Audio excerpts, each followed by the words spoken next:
Hey everyone, welcome back to another video. Today we'll be discussing how to play Baseball 9 against your friends, as in how to play Baseball 9 multiplayer mode. Let's get started. So as we all know, Baseball 9 is a pretty popular mobile game that we all love to play. Unfortunately, it does have a lot of issues with multiplayer mode, as in it is very uncommon for mobile app games like this to be played in multiplayer mode. Now, unfortunately, Baseball 9 does not support multiplayer.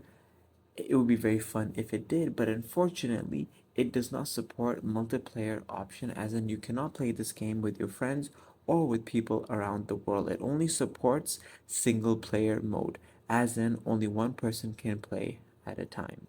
Now, I know this is unfortunate news, but however, there are other basketball games that you can play and purchase which have multiple player feature. I hope this video was helpful. Thanks for watching.